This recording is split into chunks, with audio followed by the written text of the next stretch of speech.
So welcome everyone. My name is Mark Harris from the University of Oxford, and I was the editor of this book, The God and the Book of Nature volume.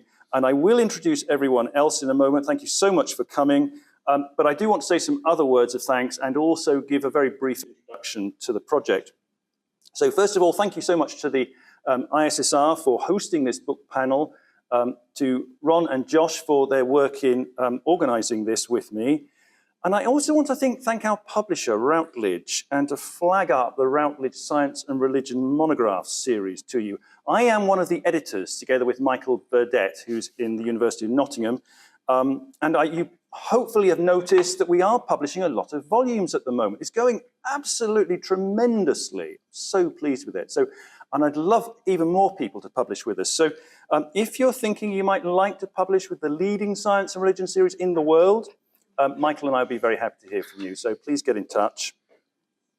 I also want to thank the John Templeton Foundation, who provided the funding very generously for the God and the Book of Nature network, of which this volume is the final culminating product. And that network consisted of a collaboration of, the numbers vary slightly depending on how you count us, but I reckon about 30, that's 30 people, in the natural sciences, philosophy, history and theology across some 12 universities or so in Europe and North America. And all of us shared commitments to developing theologies of nature within a broadly, but not exclusively, Christian framework. So focusing on the final GBN output, that's the edited volume, and that was published earlier on this year.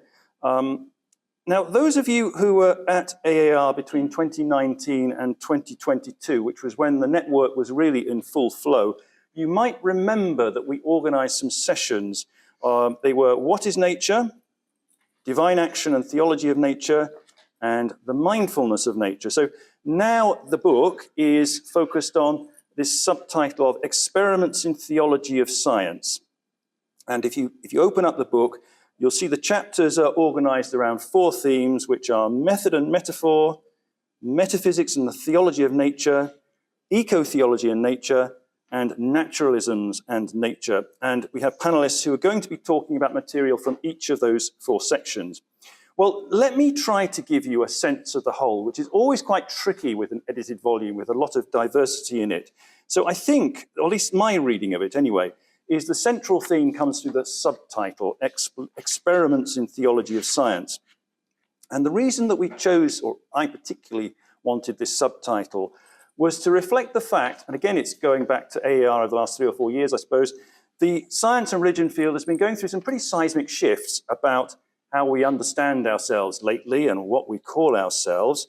And the GBN project was originally conceived back in 2018 in the vein of science-engaged theology, SET, although with a specific emphasis on the natural sciences.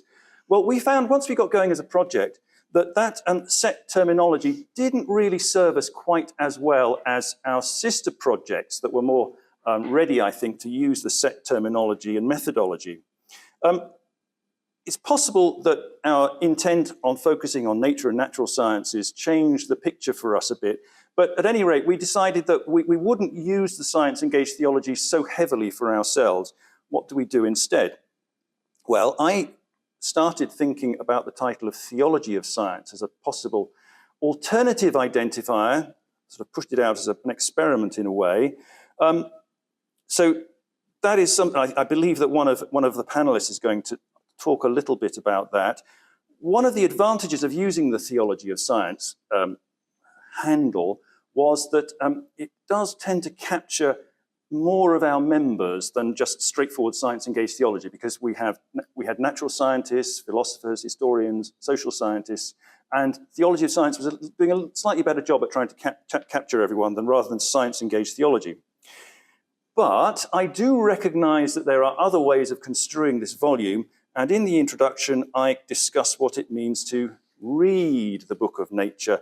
And I suggest there that the volume could also be seen as an exercise in hermeneutics, with the different chapters providing many different hermeneutical stances on the Book of Nature.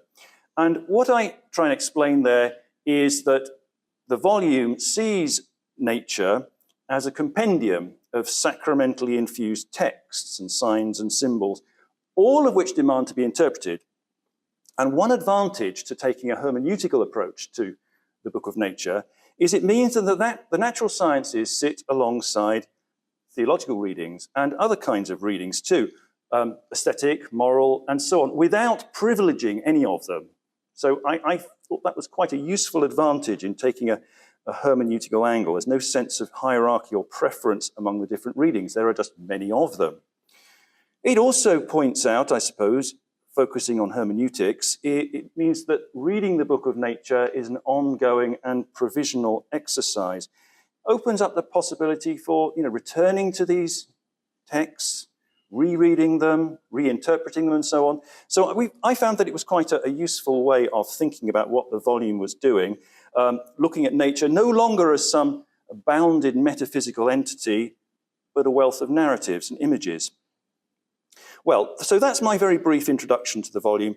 Let me introduce the other members of the panel. And what we're going to do is speak in the order we're sat in here. So I'll give an introduction to everyone now, and then I'll hope that they will all come up in order without me having to name them. So first of all, we have Bethany Solerida, who's lecturer in science and religion at the University of Edinburgh.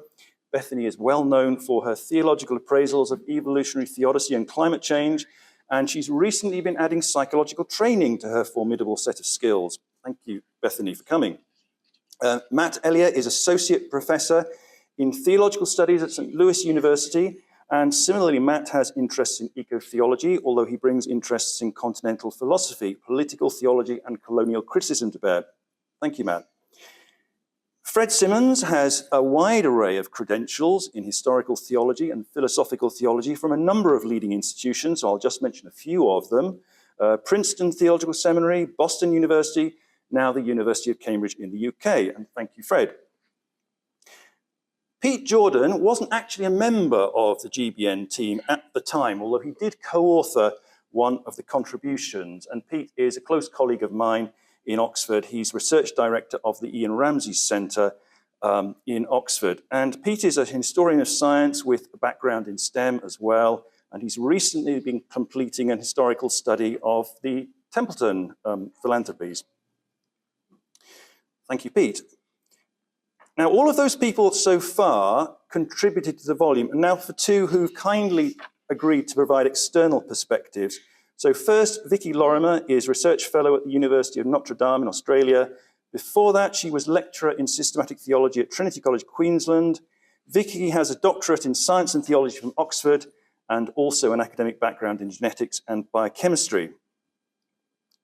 Thank you, Vicky. Second and finally, Sarah Lane Ritchie is Programme Officer in Philosophy and Theology at the John Templeton Foundation. And Sarah, like all the other members of the panel, has multiple credentials in science and religion. And most significantly for me, Sarah was one of my colleagues in Edinburgh and was actually co-leader of the GBN network with me for its first 2 years until, sadly, we lost Sarah to JTF. So I'm really pleased that she's come back and agreed to speak in an effectively external capacity. So thank you, Sarah, and thank you, everyone. So let's start with Bethany. Thank you, everyone. I'm here to talk about my chapter. You can see the title up on the screen. Now, my chapter, to give you a sense of the emotional tenor of the piece, was rooted in my COVID experience of being stuck in my flat in Oxford, alone for months on end, and reading eco-theology books. And what I noticed is that everyone I read wrote as if climate change was still avoidable. If we did the right things, if we took responsibility, if we acted with stewardship, if we loved more, if we paid attention, we could stop climate change. Perhaps due to the grim experience of lockdown, disaster on the mind, I began to wonder, what if we cannot stop climate change? What does a theology of climate action failure look like? I think in the intervening years, it's become more and more clear that we can no longer ask, what do we do if the climate changes, but must now ask, what do we do now that we've changed the climate? So as a beginning to try and answer that question, I decided to look at the past climate change, at the deep history of life on Earth, to ask new questions about our current moment. And one thing I found was that even when we look at the past, we actually don't tend to look very far. And that is a tendency that can root us in despair. So this graph, for example, only stretches back about 175 years. In geological time, you couldn't even really mark that. We're constantly told that the changes we face are unprecedented. On the Extinction Rebellion website's Tell the Truth page, the oldest climate comparison is to a warm period about 125,000 years ago, which is still quite a bit more recent than the emergence of anatomically modern humans around 200,000 years ago. So even their longest comparison is not very long ago. So if we look at that slightly longer past, 422,000 years, we see that at the moment, you can see the purple arrow pointing at a point just on the far right of the graph. That's where we are now. The red arrow points to the average over this last 500,000 years. And for reference, I've included two blue arrows at the top. The closer one to the right-hand side shows where behaviorally modern humans evolved. The first one on the left shows where anatomically modern humans evolved. So when we look at this, we can see that this is not a planet with a stable, normal climate. And it began to make me wonder about the assumptions that humans can and should keep the climate at a certain norm. Similarly, we can look much further back in time. So this graph actually shows the temperature on Earth during the whole time that complex life has been on Earth since the early Cambrian, some 540 million years ago. The purple line running midway through shows where our current temperature is. The dotted line running above that shows where there stops being ice on the Earth's surface. So time above that, you have no polar ice caps, no glaciers, etc. On the right-hand side, there's a tiny little red star marked PAW, post-anthropogenic warming. So that shows where scientists think the worst-case scenario of anthropogenic warming will stop. Now, I was rather shocked to note that most of the time that complex life has been on Earth, the graph is well above the no ice line. The entire time dinosaurs flourished on Earth, the temperature was well above the worst possible scenario of our own instance of global warming. So I began to ask a new question around what is the sort of proper created order? What is the norm we should be reaching for? So, do our climate ambitions match physical reality in any way? And it seems to me that what tacitly lies behind many eco-theological approaches is a refusal to accept this sort of created order, marked as it is by constant change. And instead, it's an attempt to find an Edenic reality here and now, rather than in the new creation. What are the attributes of Eden? Well, that things are plentiful, predictable, static. There's no death, there's no painful change. And so if we're looking at this world, rather than sort of that Edenic world that our hearts long for, what is the human task in relation to the climate? So one of the questions I like to ask, you can see in this graph that we're at a high point. We would naturally be falling down. So if instead of facing human-caused climate warming, we were instead facing natural cooling, which you can see would be the expected future, would it be the human task to stop it, to try and extend that little squiggle for another 10,000 years, for 100,000 years, forever? What do we mean when we say things like save the planet from climate warming in light of our historical past? So a leading philosopher of ecology, Baird Callicott, questions this whole idea of reaching for sustainability. And he says, the very idea that nature is somehow stable is passé. Does it make sense to try to preserve a mere coincidence? Is it even meaningful to talk about the integrity, stability, and beauty of levels of biological organization whose existence is doubtful? And what can we appropriately preserve if nature is directionlessly dynamic. Scientifically, the task of preservation is dubious unless we admit that any such stability is a novel human contribution in its own right, the same way a garden is different from a forest. But theologically, the visions of a harmonious relationship with nature that litter the eco-theological literature are also, I think, suspect. So Christopher Southgate says it well, that we know very well that the world is not in any simple sense a palace of beauty. It is full of beauty, but also of harshness and pain. It is, rather, as Arthur Peacock has it, a palace of glory, a place where the reality of God's nature as creator is reflected, and also a place where God's purposes in redemption are being affected.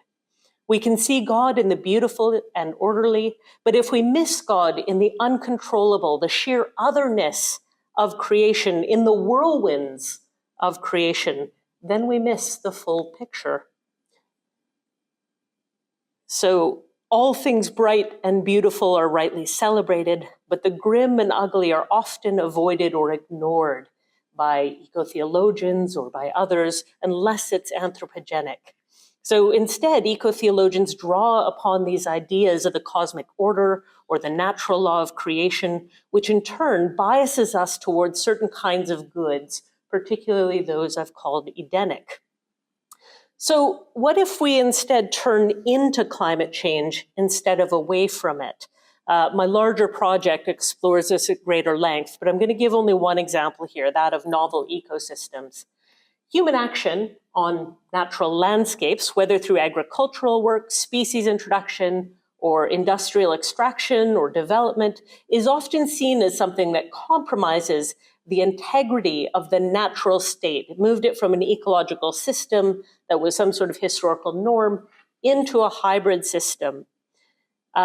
Good environmental work is then always meant to regain that historical state along the arrow. So you pull up plant species, you hunt introduced animals, you replant more native species, and so on.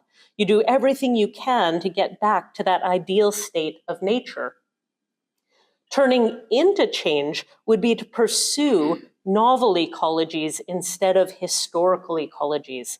So instead of trying to restore a lost ideal, which will likely not be able to flourish anyways in a drier, hotter world, we should lend a helping hand to the changes that are coming to ensure flourishing ecosystems and prevent ecological collapse.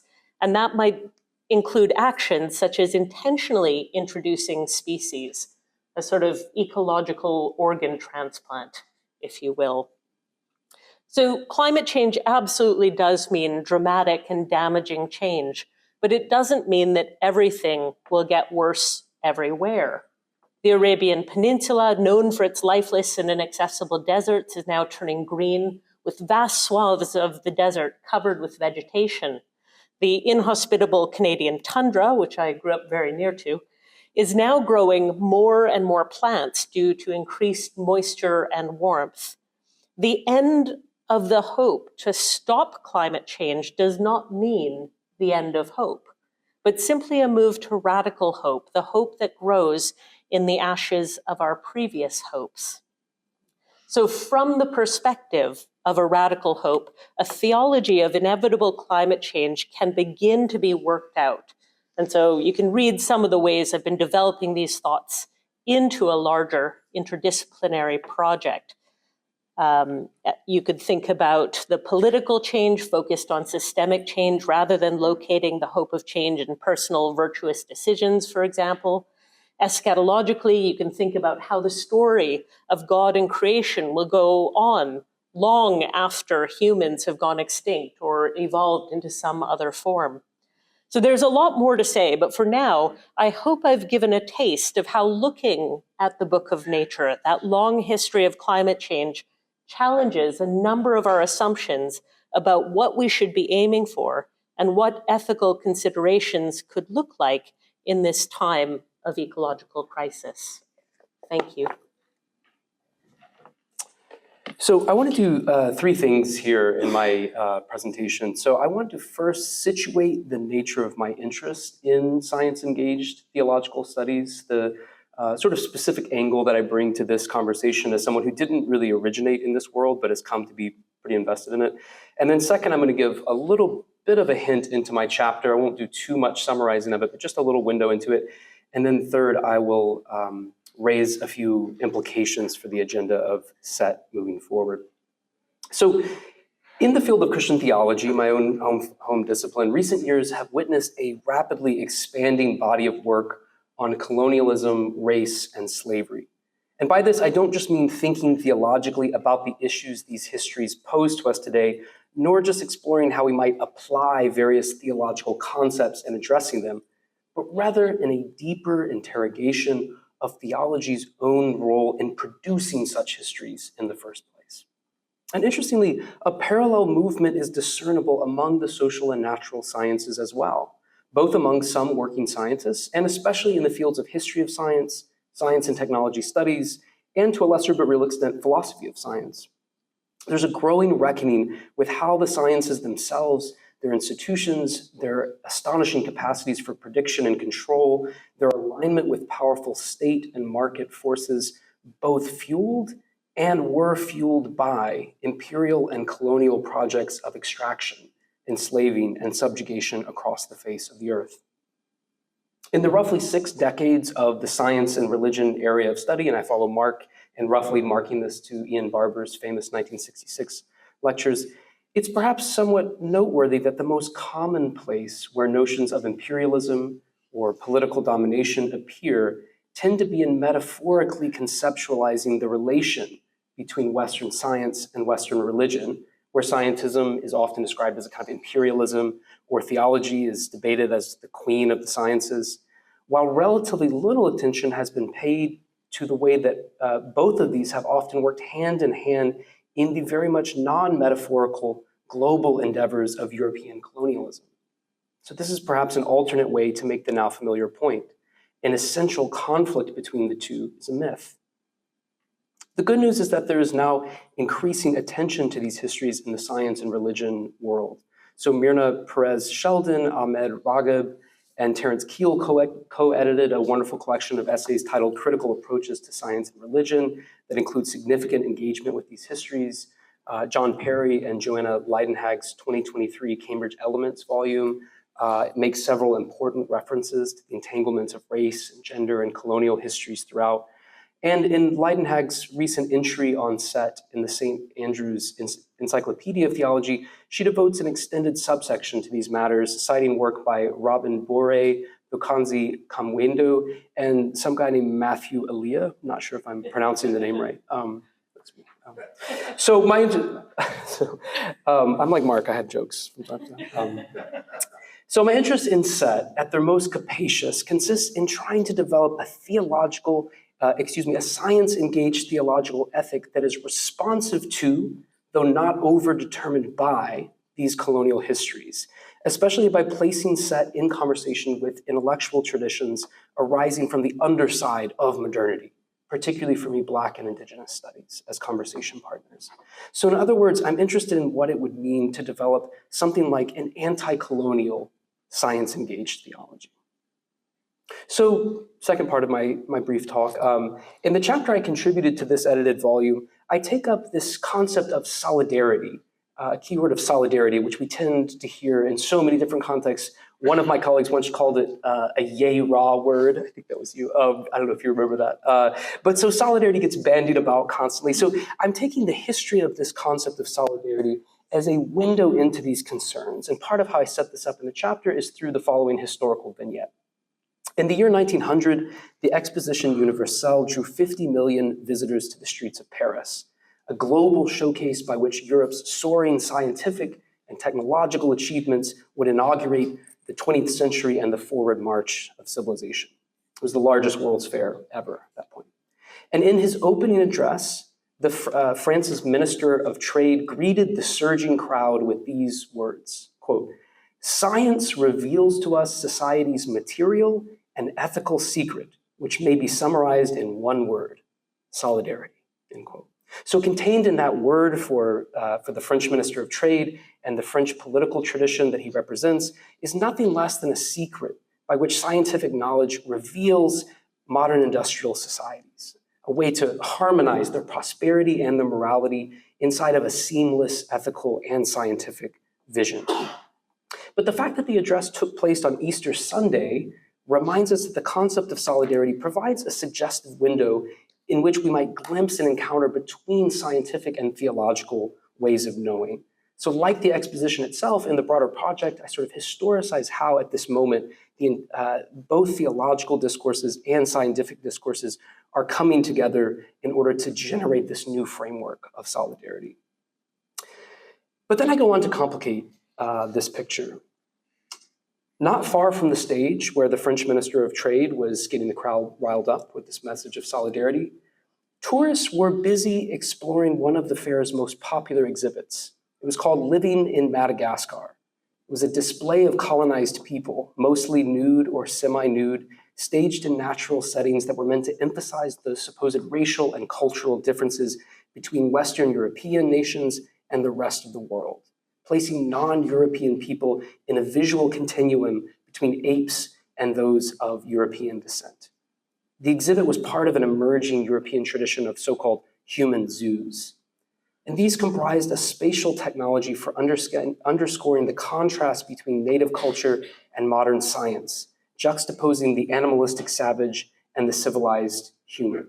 So this proximity between the stage and the zoo, between Europe's solidarity discourse and its material realities of global racial empire. This is what I mean in the title of my chapter by the solidarity dehumanization nexus.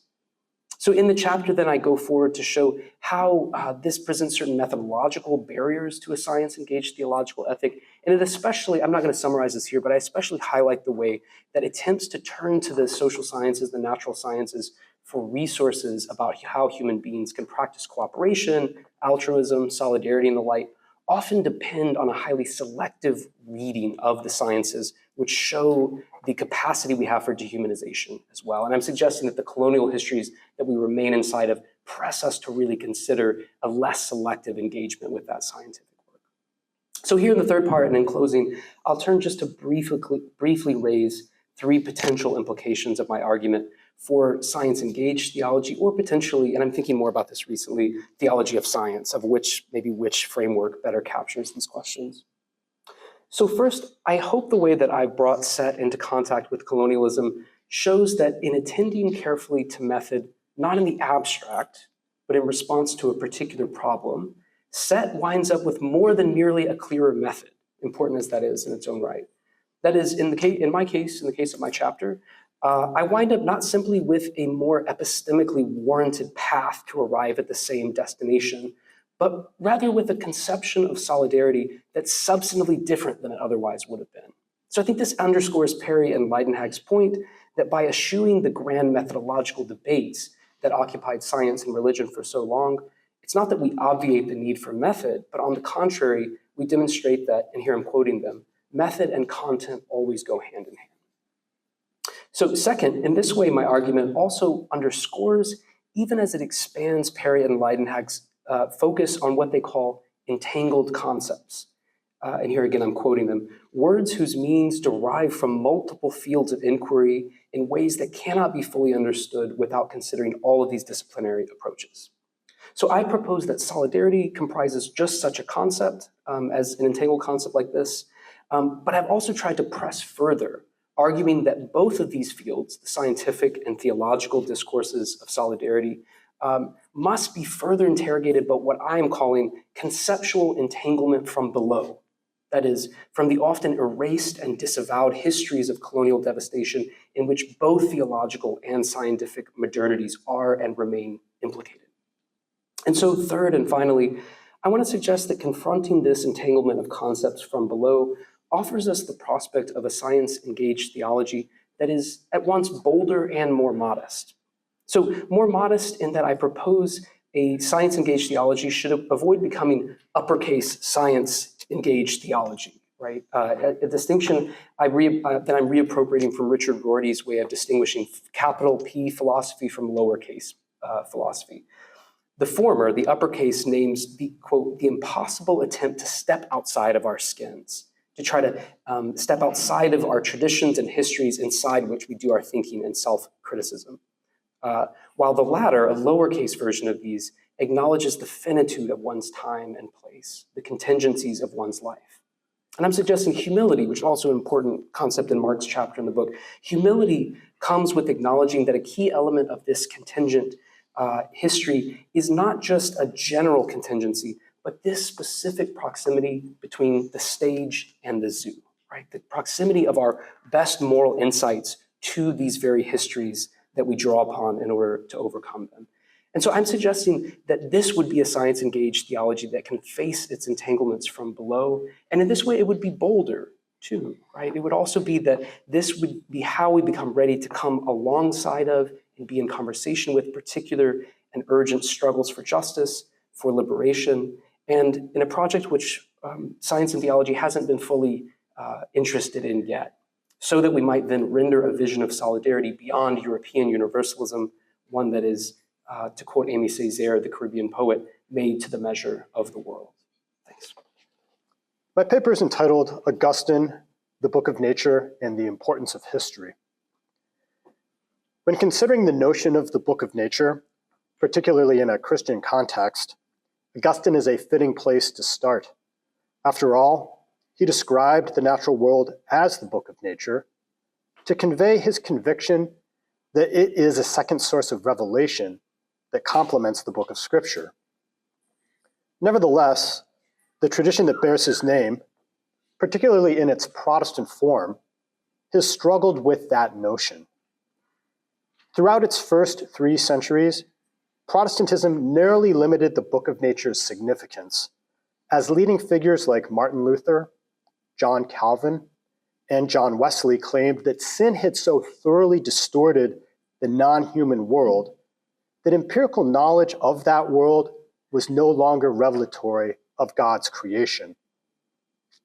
Of course, with their emphasis on Scripture, these early Protestants were deeply influenced by Genesis 3 and Romans 8, yet they were also motivated by fundamental theological commitments. For why would a God of unlimited goodness, power, and knowledge create a world subject to predation, scarcity, and natural calamities? I'll return to the matter of theodicy in conclusion. First, however, I note that by the early 19th century, some Protestants began to have misgivings about this understanding of sin's significance and the exalted conception of God's creation correlated with it. While evolutionary biology ultimately became a flashpoint, geology lit the fuse. By proclaiming that the forces now shaping the world had done so all along, and thus that the present is the key to the past, geology not only gave Christians strong cause to think that extant natural processes like seismic activity and volcanism antedated humanity's appearance and hence could not be straightforwardly ascribed to its sin. Geology gave Christians reason to believe contemporary empirical knowledge of the natural world discloses the character of God's supralapsarian creation. Until that point, Protestants had confined the book of nature to confirming their beliefs about God, human beings, and God's punishment for sin. Geology allowed it to challenge Protestants' description of the world they believed God created and categorically affirmed.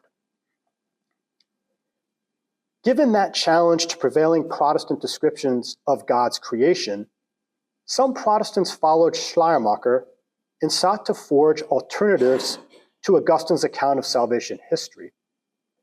Others, like Edward Farley and James Gustafson, argued that the character of God's creation revealed by the book of nature prompts substantial truncation of that salvation history.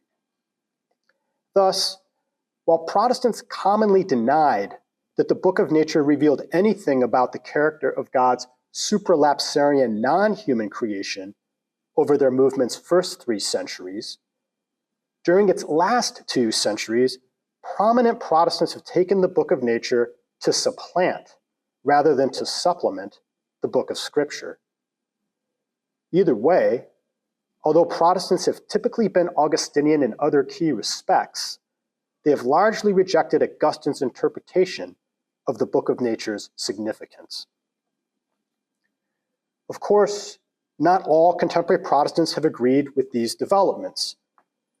For example, commenting on philosophical anthropology and social ethics, Reinhold Niebuhr wrote that, quote, "Whatever the defects of the Augustine approach may be, we must acknowledge his immense superiority, both over those who preceded him and who came after him," close quote. I think Niebuhr's judgment holds for Protestants' accounts of salvation history as well, and in my chapter for the volume, I explain why.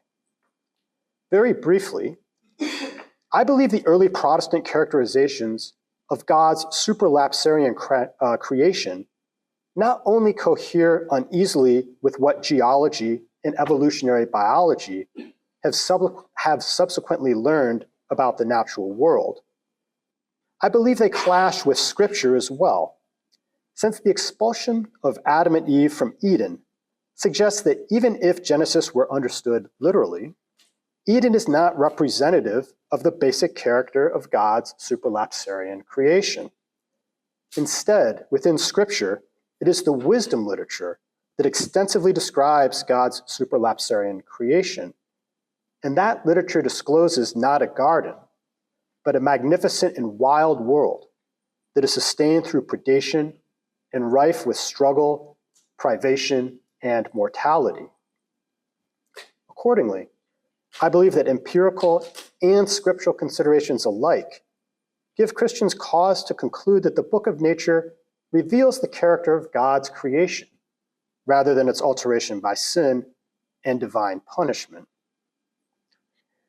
Yet I also think that Protestants who, over the last 2 centuries, have interpreted the book of nature as disclosing the character of God's supralapsarian creation overreact by inferring that this character compromises the credibility of Christian eschatology. Given the traditional Christian conviction that the life of the world to come does not simply restore God's creation, but transforms it, the character of God's creation, however it is conceived, does not properly determine the content of, let alone gainsay Christians' commitment to, God's eschatological transformation of creation, at least not directly or by itself. Hence, Farley and Gustafson overreach in presenting the natural sciences as discrediting Christian eschatology. More broadly, while I've argued that Christians have good reason to regard the natural sciences as offering meticulous descriptions of God's creation, that is not a good reason to restrict Christian accounts of salvation history to what the natural sciences can teach. Accepting an astonishingly cohesive, extensive, and detailed book of nature does not entail abandoning the book of Scripture. If Luther, Calvin, and Wesley unduly differentiate God's supralapsarian creation from the extant natural world, and so posit extravagant portraits of what God has made, Farley and Gustafson unnecessarily delimit the scope of God's economy to the extant natural world, and so excessively circumscribe Christian convictions about God's redemption and transformation of God's creation. Augustine avoids both errors, and hence more accurately registers the theological significance of the book of nature, which in turn enables him to offer a more cogent account of salvation history. Admittedly, given the insights afforded by higher biblical criticism in modern biology, even contemporary Augustinians have reason to dissent from Augustine's mature conclusion that the Genesis story of Eden should be construed as entirely descriptively accurate. Nonetheless, I think that contemporary Augustinians, and perhaps Christians generally, should join Augustine in regarding the story as historical in the sense of referring to a temporal event. This obviously puts me at odds with many contemporary Protestants, some of whom otherwise identify as Augustinians, and it returns me to the matter of theodicy, with which I now conclude.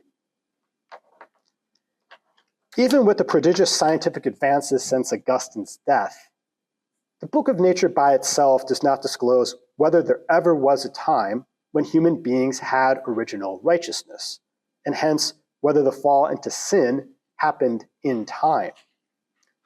This is not surprising, since by itself the Book of Nature does not specify the content of original righteousness.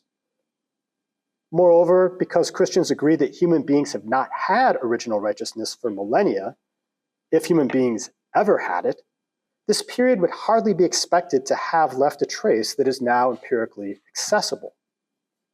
Still, many contemporary Christians claim that natural scientific findings make it implausible to hold that human beings were once originally righteous, and so render such righteousness strictly an ontological assertion.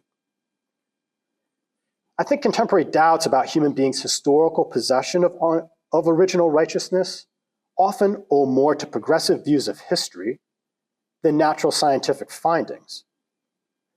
But whatever their provenance, such claims are highly consequential, for denying that the fall into sin was an historical event seems to render evil effectively intrinsic to, or at least a necessary initial concomitant of, human nature.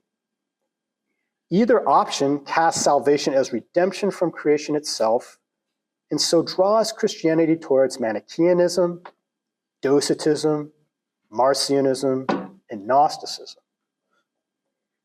Contemporary Augustinians accordingly have considerable cause to accept Augustine's interpretation of the Book of Nature's theological significance, and to allow only slight refinement of his account of salvation history.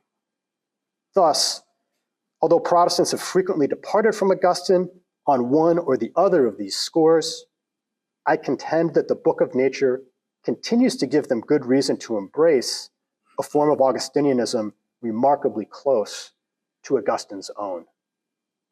Thank you.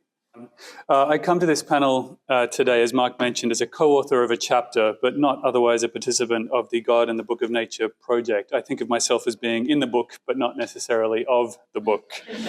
I'm going to adopt more of an outsider's perspective today. My comments are going to focus on Mark's two contributions, that is his introduction and his more substantive first chapter, and specifically on two key concepts that he deploys. First, the Book of Nature, and two, theology of science. As Mark mentioned, I think these help him to make sense of the project and the book, and I have a couple of questions about them. Mark's interest in the Book of Nature metaphor in the chapter, I think its introduction, comes by way of concerns about the unity of nature, especially as implied in phrases such as theology of nature. In the introduction, he writes that the authors, quote, are all concerned with developing theological views of nature and of the natural sciences. Yet Mark wonders what gives nature its unity. If there is no such thing, unified thing as nature, then he says there can be no theology of nature.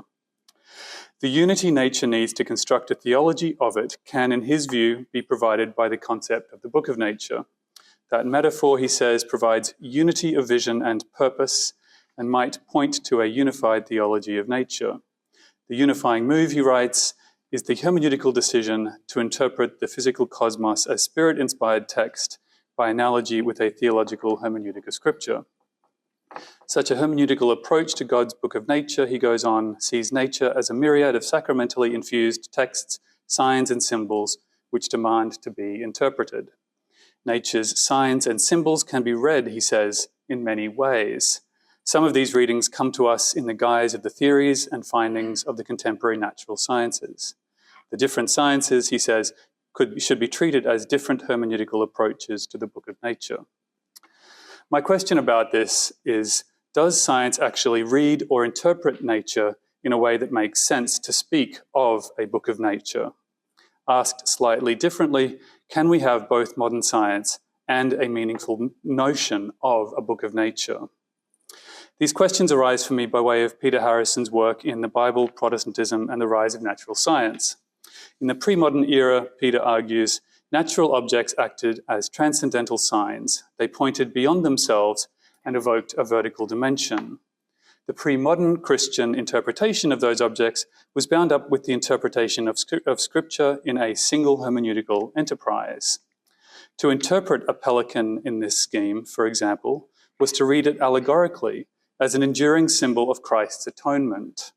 As Peter observes, in the pre-modern era, the question, where does the pelican fit into the scheme of things, was not primarily a taxonomic question, far less an ecological or a phylogenetic inquiry. What's being asked is what the pelican signifies and how it fits into a complex but nonetheless coherent web of theological and moral meaning, end quote. This notion of a coherent web of meaning gestures toward the idea of a single overarching story that comes first and binds everything together. All created things find their meaning within that story. The story is told primarily in the scriptures, read through the lens of the creeds, but the natural world also attests to it. Pre-modern interpreters of nature sought to understand how natural objects signified or pointed to or participated in that story. The story is visible in the natural world, but it is not necessarily as easily discernible there as elsewhere. In the history Peter tells, allegorical readings of Scripture become problematic in the Reformation. Natural objects ceased acting as transcendental signs at that point and were no longer viewed in relation to an overarching story. As they became less transparent to their vertical dimension, they began to be viewed without reference to the broader story or web of theological and moral meaning. This shift opened the way to a different kind of study and attention. As Peter writes, the object of nature, now cast loose from the business of biblical interpretation, were reorganized on mathematical and taxonomic lines and were investigated by the more intrusive techniques of experimentation, end quote. It was only by losing the connection between natural entities and their larger theological context, one might say, that space could be made for looking at the natural world through the methods and tools of modern science. If modern science required the demise of the pre-modern understanding of the book of nature, can the metaphor meaningfully be reinstated in the modern scientific era? Would a modern version of the metaphor have substantial continuity with its pre-modern ancestor, or would it necessarily be very different? My uncertainty about its continuity arises from the related question of whether modern science actually reads or interprets nature at all. Might it be more accurate to say that modern science ignores any signifying capacities that natural objects may have and pursues different kinds of understandings of them, such as their causal or mathematical relations with each other, their developmental histories, or their place in classification systems? Interestingly, Mark asserts that, quote, there is no single plot that defines the book of nature, just as there is no single reading that is demonstrably superior to all others. There are instead many chapters, many plots, and many readings, all of which point to the whole, end quote. Perhaps the mathematical relations, developmental histories, and classification systems that modern science constructs represent the multiple plots Mark is talking about. If that's the case, is there a larger story of which these scientific insights are all parts? If modern sciences do not approach and understand natural objects as parts of a single overarching story, does it really make sense still to speak of a book of nature today? I want to turn briefly to the concept of theology of science, the outlines of which Mark sketches in his substantive chapter. There he suggests that theology of science should be recognized as a subdiscipline within science and religion, one marked by a deeper engagement with the sciences and which, quote, engages theologically with science as science. Mark calls for a, quote, more comprehensive, thorough, and intimate engagement with the natural sciences, end quote, than one typically encounters in theology. His 19th century predecessors at his former University of Edinburgh reportedly model what he has in mind. He writes, they were concerned with the intricacies of the natural sciences as perceived from within a theological context, end quote. The general picture here is of lasting, sustained, detailed attention to science rather than cursory and superficial attention of the kind theologians often give it. To further flesh out the concept, Mark draws some suggestive parallels. quote, "If we wonder what kind of activities that count as theology of science, I suggest a brief perusal of the contents pages of the main journals in the history of science and philosophy of science for comparison. Those publications," he says, "contain second-order reflections on the contingent and evolving questions of the sciences, often with a close eye to the primary scientific literature, and perhaps also showing evidence of close contact or collaboration with working scientists," end quote. This very intriguing proposal prompts me to ask two questions. What is the expected payoff of theology of science, and where will that payoff be felt? A comment in Neil Messer's recent book, Science and Theology, is helpful here.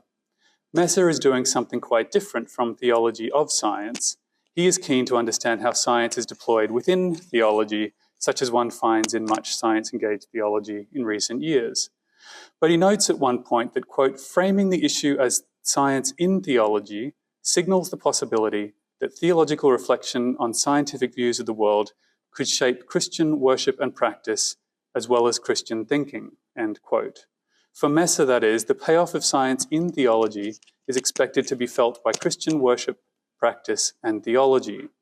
Science in theology's beneficiary, that is Christian theology. Tom McLeish similarly wrote in the preface to his book Faithful to Science that, quote, "the church had need of a theology of science." Again, church is the beneficiary here. Who or what benefits from the version Mark has in mind? One of its purposes seems to be to perform a kind of unmasking function for scientists themselves. The practice of physics, Mark writes, turns out to rely on untestable assumptions and intuitions about the intelligibility and uniformity of nature. Those assumptions, it turns out, were informed and legitimated by theistic convictions in the early years of the scientific revolution. Is this kind of unveiling of science's religious or theological pretensions theology of science's main contribution? Mark perhaps suggests as much when he writes of helping, quote, "scientific researchers to see the transdisciplinary dimensions of their research and to draw out the theological, worldview, and ethical assumptions implicit in their research." If this is the case, I wonder how different theology of science is to Bob Russell's notion of creative mutual interaction. Commenting on CMI, Ted Peters suggests that the, quote, "theologian can offer an internal critique of the science, and that theology can point out in science any hidden ideological or religious factors that influence the research."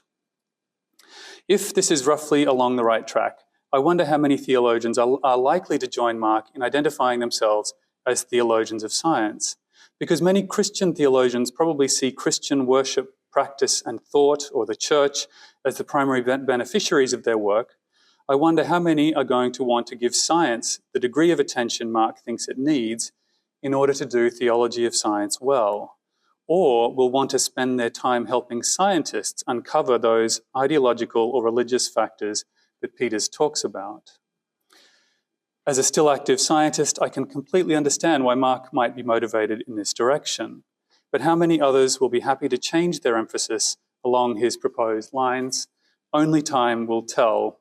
I'm certainly planning to keep watching to see what happens. And I appreciate the hermeneutic approach to interpreting the book of nature that Harris sets out in the introduction. So recognising that efforts to locate a unity of the sciences in either metaphysics or essence have at the very least proven elusive, but have also been outright rejected by many. And I find it encouraging as well that the momentum in science and religion studies does seem to be shifting away from its preoccupation with combating the conflict narrative, and also from these defences of the commensurability of science and theology in these high-level methodological discussions, in favour of more focused approaches that zoom in on particular scientific research programs and insights. And I also welcome the honesty in the volume that recognises that science and religion more broadly shouldn't be exclusively concerned with Christian theological perspectives. So I think making the restricted scope of these engagements explicit is really important when that happens. And also it's been great to see recent works in science and religion focusing on other religious traditions. And Matthew, you already mentioned the critical approaches to science and religion volume. There was a great session on that yesterday, and that does include a lot of different perspectives there.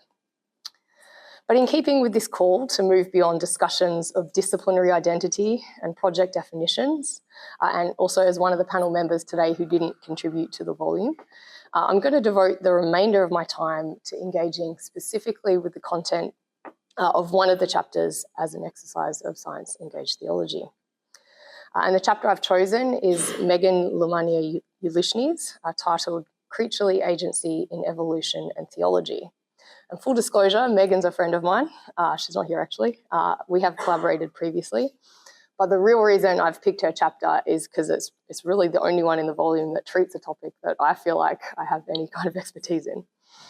So I hope, this brief engagement will complement the other presentations here today in giving you a sense of the scope of the volume and the types of things included in it. So in her chapter, Ulishny explores the implications of the extended evolutionary synthesis, hereafter the EES, for how we understand agency within an evolutionary context. And depending on where you come down, the EES either challenges or it extends the modern synthesis, which is the term given to the traditional account of evolutionary theory that combined Darwin's ideas of natural selection with Mendel's ideas of genetic heredity.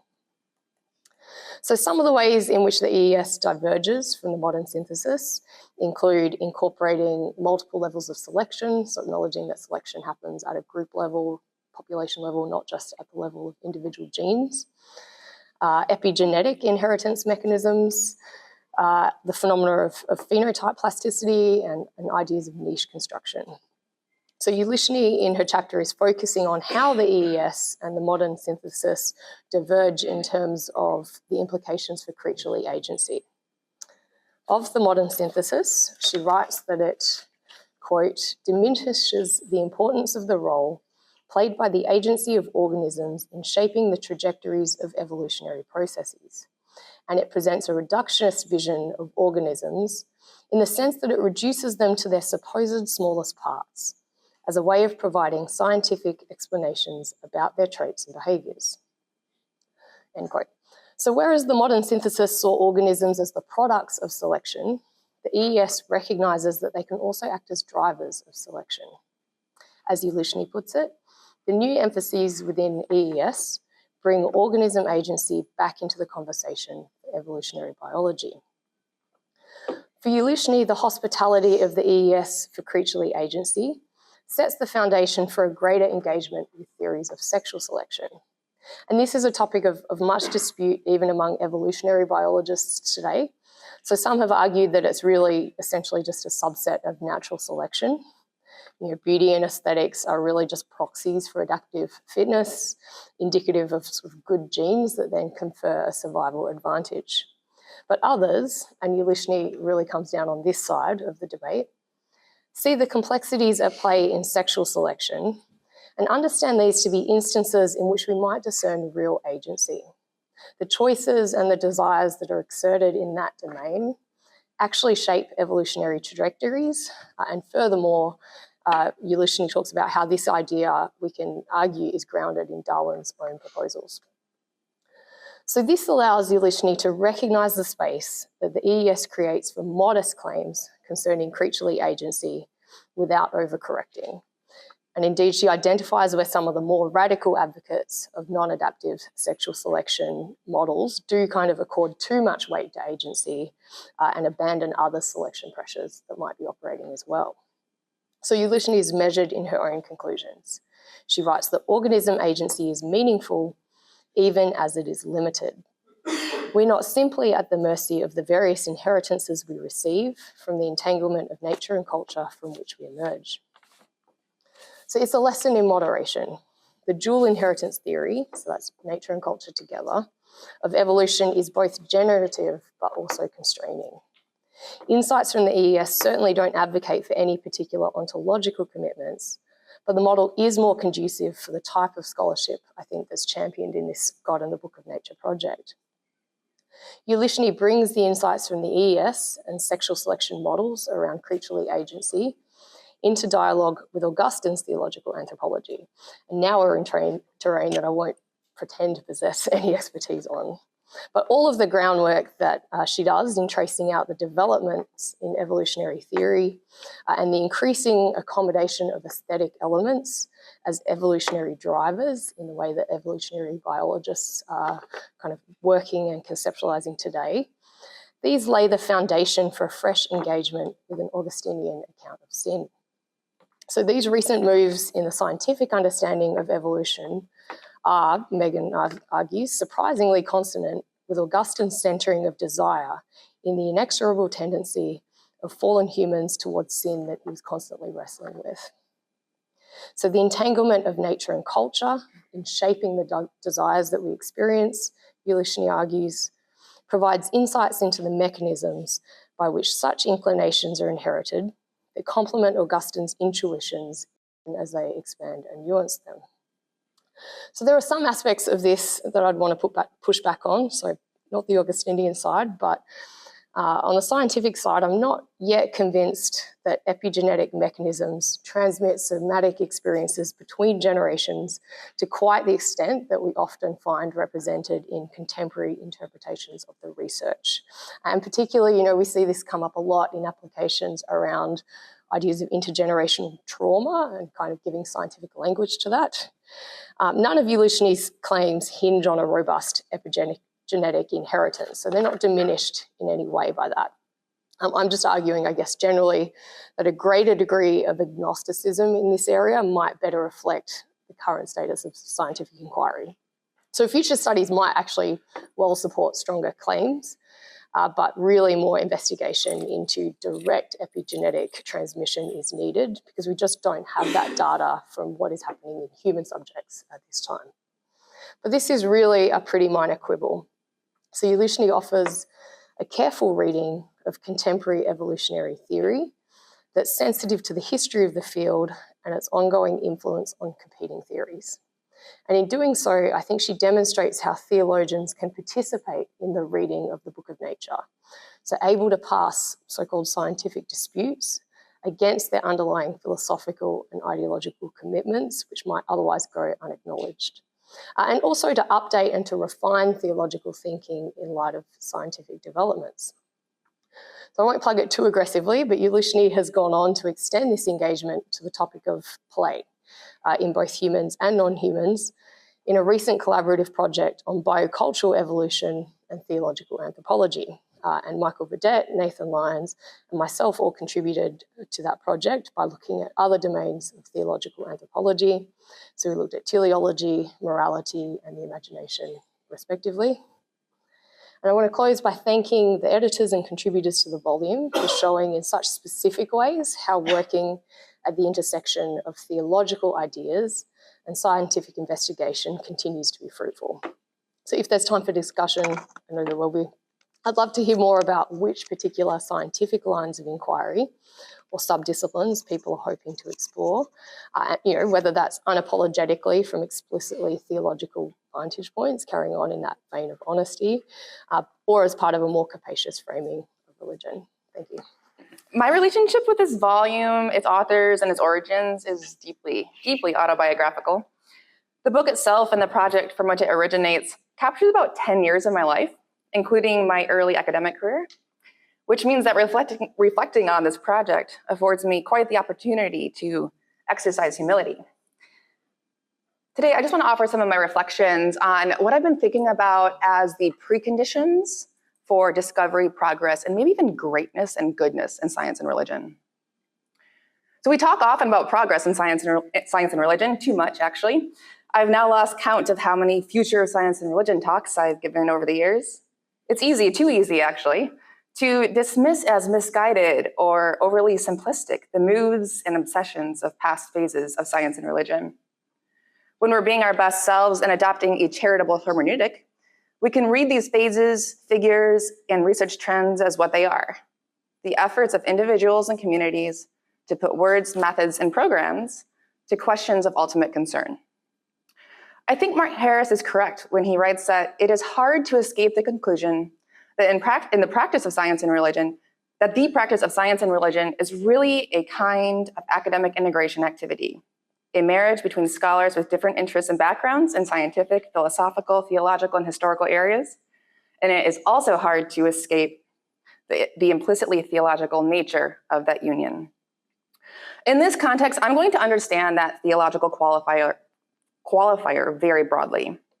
Those of us in this field insist on dwelling in a messy, complex intellectual world that values, implicitly or explicitly, deeply existential topics, deeply personal yearnings, and fundamental questions about the nature of reality itself.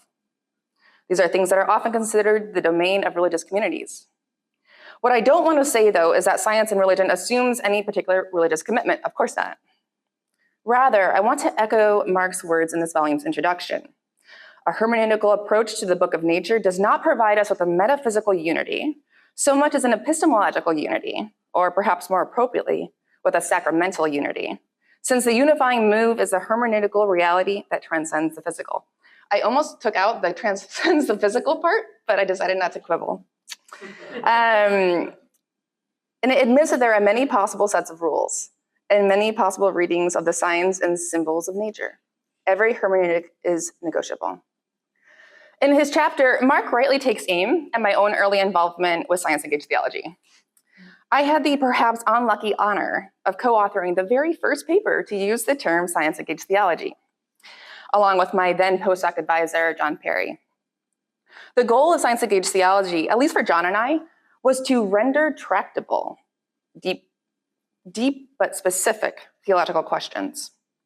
We wrote in that first paper, quote, that these are not the sorts of questions that can be addressed in the abstract with vague references to science, religion, or naturalism, but topics at the intersection of the specific subdisciplines of agroecology and natural law, addiction research and theological ethics, neurobiology and Aristotelian Thomistic theologies of habit, and so on. Mark goes further in his chapter to discuss the central metaphor that John and I were using to describe Set at that time, theological puzzles. We wrote that, quote, Set is concerned with narrowly focused theological questions that are already entangled with scientific theories and findings. We call such entangled questions theological puzzles.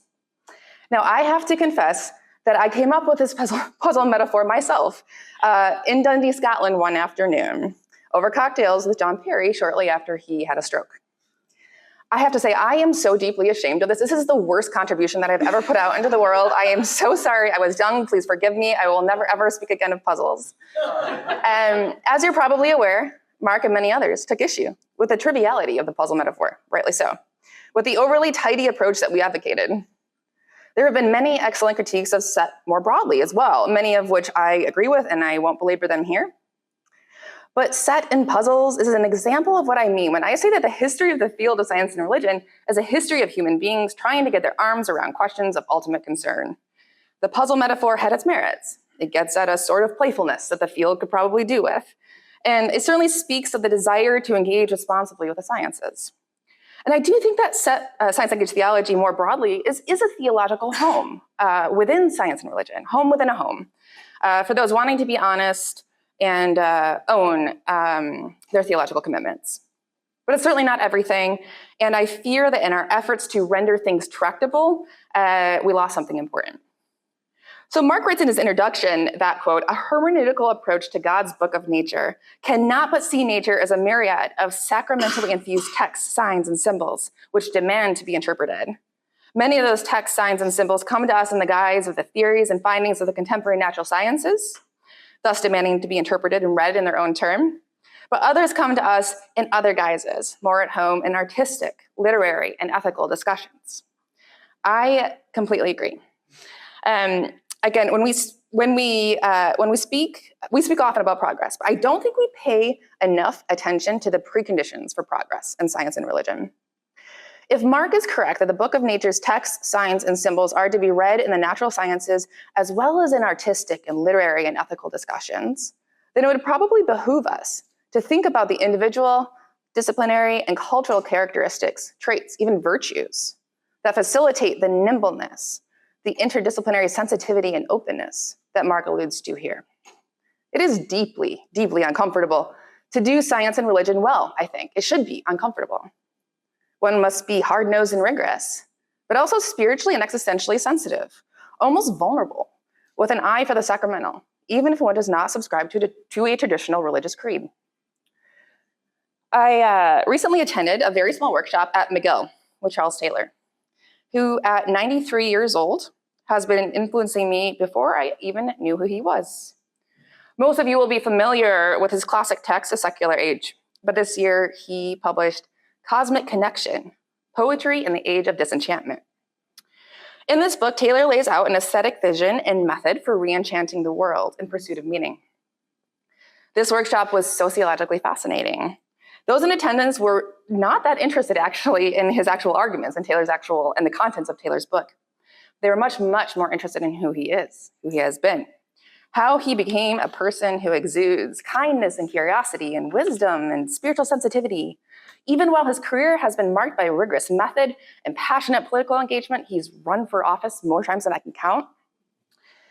And so it raises this question for me: how does one become a person? How do people, scholars, become an intellectual community that embodies the preconditions for making real discoveries or progress in science and religion, to live in and inhabit the hermeneutic that Mark describes?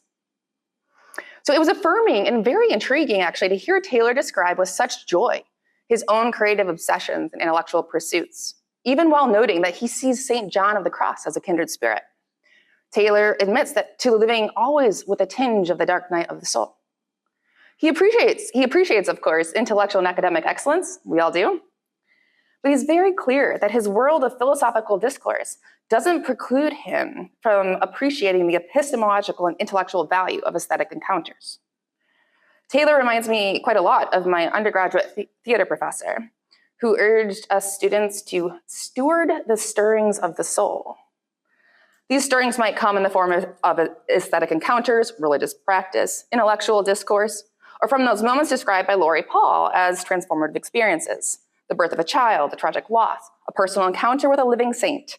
And Taylor and Paul and others would suggest that the experiential is itself data of a sort, gesturing towards the ultimate, altering our epistemological possibility space. Taylor, I think, embodies the spirit of theology of science, at least as Mark has written about it. So I'll close with a word about saints, actually. I was late to the game on this, but several years ago, some kind friends finally forced me to read philosopher Bob Adams's classic article, Saints. If you haven't read it, do it. It's this sort of short, simple piece that could only have been published in a leading philosophy journal during like a very narrow range of years in the golden age of philosophy of religion. Adams's view of sainthood prioritizes beauty and aesthetics. He writes that, quote, "The substance of sainthood is not sheer willpower, striving like Sisyphus to accomplish a boundless task, but goodness overflowing from a boundless source." Adams wants to contradict usual notions of sainthood, where moral perfection feels a lot like today's effective altruism. Do the right thing, succeed. And on Adams's view, saints, quote, "are not in general even trying to make their every action as good as possible. The humility of the saint may even require that she spend considerable stretches of time doing nothing of any great importance or excellence. Saintliness is not perfectionism. There is an unusual moral goodness in the saints, but we shall not grasp it by asking whether any of their actions could have been morally worthier."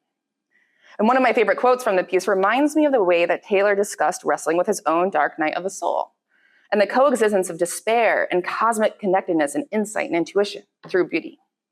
He writes, "Van Gogh provides us an interesting example of a different sort. There is much in his life to which one would not aspire, and his canvases sometimes express terror, even madness, rather than peace. Yet I would hesitate to say that a saint could not have painted them. The saints have not been strangers to terror, pain, and sadness. If in Van Gogh's pictures we often see the finite broken by too close an approach of the transcendent, that is one of the ways in which the holy can show itself in human life." Certainly, Van Gogh wanted to be a saint, and perhaps in an unorthodox and sometimes despairing way, he was one. Adams, of course, is mainly writing about moral excellence, sainthood in a moral sense. But I think his words apply equally well to science and religion, to the people and projects who might aspire to intellectual sainthood in our discipline. Excellence and progress in reading the book of nature, I think, requires certain dispositions, intellectual and human virtues, and an attentiveness to the stirrings of the soul in various domains: the sciences, philosophy, theology, ethics, and our personal lives. There's a sense in which we need to normalize goodness and perhaps even existential tenderness in our research efforts, precisely because of our field subject matter. When I step back from all the intellectual sparring that takes place at AAR and our other argumentative settings, I do like it, it's fun. I like to think that those of us in the God in the Book of Nature project who've ever been involved in any way are doing exactly what I've described Charles Taylor doing. And I think doing what Wesley Wildman has beautifully captured in the best title of any book that I have ever read, Effing the Ineffable, Existential Mumblings at the Limits of Language. Thank you.